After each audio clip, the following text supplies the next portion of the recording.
They say loyalty matters in corporate America, but I learned the hard way that it only matters until it doesn't. One Thursday morning, after 15 years of showing up, staying late, and saying yes, I was told I was no longer needed. Not because I failed, just because someone decided I was in the way. Have you ever experienced a moment in your career where you were unfairly dismissed or overlooked, only to have the tables turn later? How did you handle it? And what did you learn from the experience? Drop a comment and let me know what time it is, where you are, and where you're watching from. I see every one of you. My name's Ryan Keller. I'm 34 years old, a strategic operations manager by title, and the kind of guy who used to believe that hard work spoke for itself. I've never been flashy. I wasn't the loudest in the room or the first to take credit, but I was solid, reliable, the kind of guy who made sure the wheels stayed on when everyone else was chasing a promotion. I worked my way up from an entry-level analyst role through years of grind, missed vacations, and holiday calls from panicked team leads. I believed in putting your head down and letting results do the talking. But no one tells you how quiet results can sound when the wrong people are in charge. Kevin Mayer, my boss for the last 2 years, sat across from me in a small, sterile conference room and gave me the speech. He said, "We're making structural changes," like he was reading from a script. Maybe he was. He didn't look at me, just kept glancing at his watch like he had a tea time to catch. I'd seen this coming, but it still hit me harder than I expected. I asked one question. "Why now?" He gave me a rehearsed shrug. "It's not performance-based." That was all I needed to hear. Translation: You were never going to get a real answer. I didn't make a scene. I didn't argue. I just nodded and left the room with a copy of my separation terms in hand. HR was already waiting outside like clockwork, polite, overly formal, and completely detached. They offered to help me pack, but I told them I didn't need anything. I'd cleared most of it out the week before. You don't survive 15 years in corporate without learning to sense when the walls are shifting. My desk had been stripped of anything personal. The moment had been prepped. Still, walking out of that building felt like watching the end of a movie I never wanted to be in. I wasn't just leaving a job. I was leaving 15 years of my life behind. Relationships, sweat equity, late-night wins that no one would remember but me. Kevin would spin this as trimming the fat. But I wasn't fat. I was just someone who reminded him he didn't know what he was doing. What Kevin didn't know was that I had lunch plans that weekend. Not with a recruiter or a buddy to vent to, but with someone who still had real power. Someone who actually built the company Kevin was busy gutting. Someone who still called me a friend. I met Thomas Gentry back in 2012 when I was still a nobody. He was one of those rare senior execs who actually made time for people beneath his pay grade. He'd pop into team huddles, ask real questions, and listen like your opinion mattered. Back then, the company still felt human. We weren't chasing quarterly margins like addicts. We were building something. And Tom, even in a blazer and tie, still carried himself like the scrappy engineer he used to be. No ego, no corporate buzzword salad, just a sharp mind and a straight shooter. Over time, we built a quiet sort of friendship. Nothing flashy, just shared values and a mutual respect. He liked that I didn't kiss up, and I liked that he didn't look down. A few years ago, he left the day-to-day grind after the acquisition, but stayed on the board in a semi-retired, advisor-type role. Most people forgot about him, but not me. We still grabbed lunch every couple months. Same dive burger joint near the river, no suits allowed. It was never about climbing ladders or swapping favors. Just two guys who understood the weight of carrying things most people never noticed. That Saturday, I showed up 10 minutes early, hands still shaky from the fallout. I didn't want to dump my problems on him. That's not who I am. But when he slid into the booth and saw my face, he didn't need to ask. They let you go, he said flatly as he unwrapped his silverware. Thursday, I nodded. Kevin made it sound like a numbers game, said it wasn't personal. Tom let out a short laugh, the kind that doesn't reach your eyes. It's always personal when mediocre people feel threatened. I didn't expect sympathy. What I got instead was something better. Clarity. He asked questions, smart ones. He wanted to know how the team had been functioning under Kevin, what changes had happened, what I saw from my vantage point. I laid it out as cleanly as I could. The missed KP is. The quiet exits. The way decisions were being made in echo chambers, with more focus on optics than outcomes. When I finished, Tom leaned back and looked out the window for a moment. You know, he said, I put 15 years of my life into that place.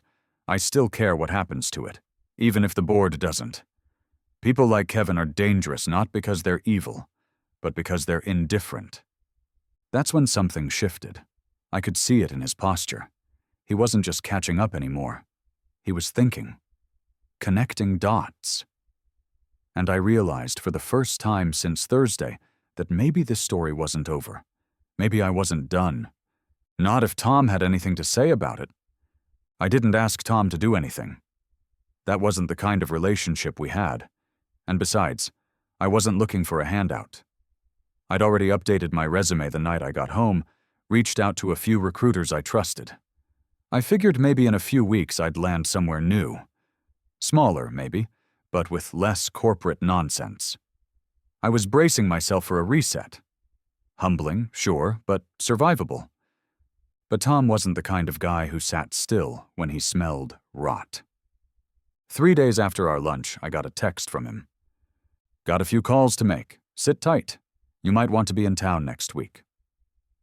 I didn't know what he meant by that, but I had a gut feeling Kevin Maher's week was about to get interesting. Here's the thing. People forget that the old guard still holds weight. The board might have shuffled. The org chart might have bent into a pretzel, but men like Tom Gentry, they don't vanish. They step back. They observe. And when they speak, it still echoes. Tom didn't care about the politics. He cared about the company's soul, which he now believed was eroding under Kevin's leadership. And my firing, it seemed, was the tipping point. I found out later that he started quietly reaching out to people. Former department heads, longtime clients, even a few board members he still had drinks with twice a year. Nothing dramatic, just a few pointed questions. Why has attrition doubled in ops since Kevin took over? Why is client satisfaction dropping despite increased spending on delivery? Who exactly is running the numbers that justified terminating one of the highest-rated ops leads without cause? Inside of a week, those questions started pinging around the higher corridors. It wasn't an investigation, not officially, but it got people looking. And once people started looking, cracks appeared fast. Turned out my departure was just the tip of the iceberg. Kevin had been papering over losses, pushing failed initiatives under rebranded names, and playing favorites in a way that was burning out real talent. Worse, some of the vendors he'd brought in were overcharging for recycled solutions we used to build in-house. And somewhere in the middle of all that noise, Tom sent me another message. Can you be available Thursday at noon? Might be worth your time. That was exactly 1 week after Kevin fired me. I showed up at the same conference room where I'd been cut loose. But this time, Tom was already there, standing by the window, a folder under his arm and a calm look on his face. And Kevin? Kevin looked like a man who just realized the rope he'd been climbing was starting to fray. Kevin barely looked up when I walked in. He was seated stiffly at the head of the table, back straight, jaw tight, a legal pad in front of him but no pen, like he wanted to look busy without actually doing anything. Tom nodded toward the seat next to him, not next to Kevin, but next to him. I sat down without a word, heart beating like a drum but face calm. Whatever this was, I wasn't going to be the first one to blink. Tom set the folder on the table, and flipped it open slowly. "Kevin," he began, "I'm here today not as some emeritus nameplate on the board, but as a founder who still gives a damn about what happens inside these walls. And frankly, what I've seen in the past week disturbs me." Kevin chuckled, dry and defensive. "I wasn't aware this was an intervention." Tom ignored the comment. He slid a printed email across the table. "This is from a key client we've had since 2015. They've expressed concerns about delivery delays, dropped comms, and inflated invoices, all happening under your watch." "I've explained this to finance," Kevin said. "That account has been a loss leader for 3 quarters. We had to adjust priorities." "And Ryan was the one holding it together," Tom replied sharply. "You let him go without cause, without performance issues, and without notifying the client that their liaison was being removed. You think they wouldn't notice?" Kevin shifted in his seat, posture unraveling. "It was a strategic call. The board approved the restructuring plan." Tom raised a brow. "Did they? Or did you present a version of the plan that conveniently excluded key information?" He tapped the folder again. "Because I've spoken with 3 board members this week, and none of them knew Ryan was let go. And 2 of them are now asking why we're hemorrhaging talent in operations while underperforming on delivery." There was a beat of silence. I kept my eyes on Kevin. He wouldn't meet them. That's when Tom turned to me. "Ryan, walk me through the Q3 vendor issue. The one Kevin said you mismanaged." I nodded. I'd been ready for this. "We were switching logistics providers, a cost-saving move. I recommended a phased rollout over 60 days. Kevin overrode it, pushed for a full switch in 2 weeks to make Q3 numbers look better. It backfired, shipments got delayed, we lost money instead of saving it." Tom turned back to Kevin. "So either you lied to the board, or you made a reckless decision and blamed your employee to cover it up. Which one is it?" Kevin's mouth opened, but no words came out. He looked stunned, like he'd expected to be challenged but not cornered, not with facts, not with receipts. He was used to being the smartest guy in the room because he kept people like me out of the room. Not today. Tom leaned forward. "Let me be clear. I'm not here to play politics. I'm here to protect the company, and right now, the biggest threat to it is you." Kevin didn't speak for a long moment. He just sat there, cornered by his own paper trail, trying to figure out if there was a version of this where he could talk his way out. But Tom wasn't buying the act. He didn't come for an apology. He came for accountability. And for the first time since Kevin strutted into that office 2 years ago, someone in the room had more power than his title. Tom slid one last document across the table, a printed memo draft with the company letterhead. "This is being reviewed by the board this afternoon. It details concerns about operational mismanagement, the mishandling of personnel decisions, and the erosion of client trust under your leadership. They'll vote on it next week, unless you'd prefer to resign quietly before then." Kevin stared at the page, eyes darting across the lines. "This is a witch hunt." Tom raised an eyebrow. This is a course correction." For a second, I felt a pang of something close to pity. Kevin wasn't evil. He was just a climber, a guy who got too used to people nodding along. But he made his decisions.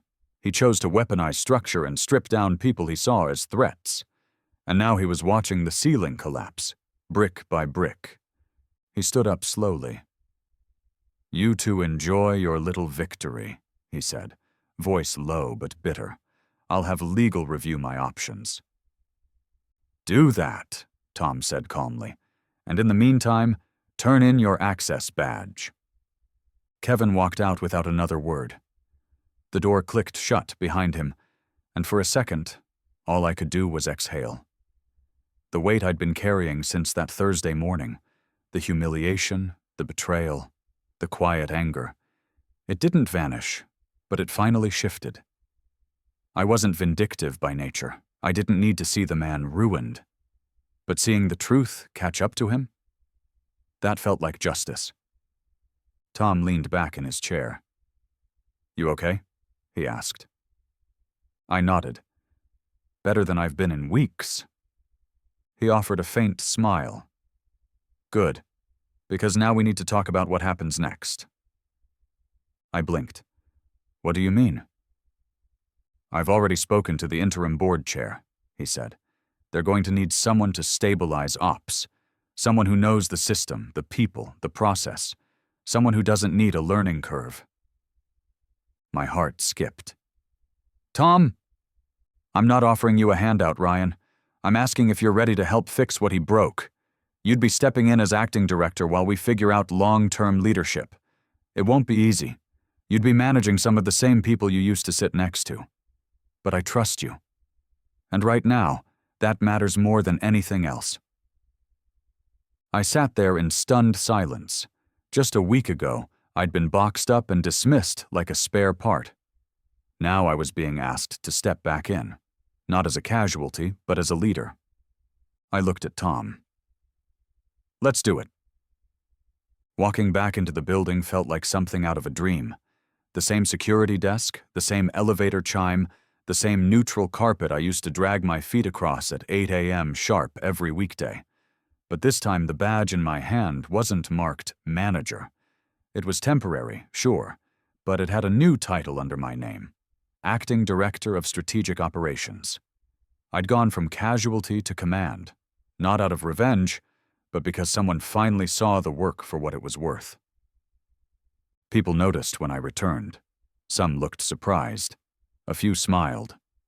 A few more gave me the cautious nod you give someone who's either walking into a miracle or a minefield. I didn't say much, didn't strut or gloat, just walked in quietly and got to work. Because when you've been humiliated and handed a second chance, you don't waste energy celebrating. You rebuild, one piece at a time. My first week back, I met with every team lead Kevin had ignored. I asked what they needed, what was broken, and, most importantly, what was worth saving. I reinstated weekly check-ins, brought back process audits we used to rely on, and opened a line straight to my desk. I didn't try to be a savior. I just tried to be present, transparent, steady. The hardest part was dealing with the silence Kevin left behind. Morale had been gutted. People were afraid to speak up, worried that honesty would get them axed. So I started by sharing my own story. In our first all-hands meeting, I stood up and told the room what had happened to me, not for sympathy, but to break the ice. "I was fired for asking questions," I said, "and I'm back now because someone finally asked the right ones. Let's not make that mistake again." It was quiet after that, but it was a different kind of quiet. The kind that comes when people are actually listening. Over the next few weeks, things started to change. Small wins, but meaningful ones. Missed deadlines became met ones. A frustrated client sent us a thank you email.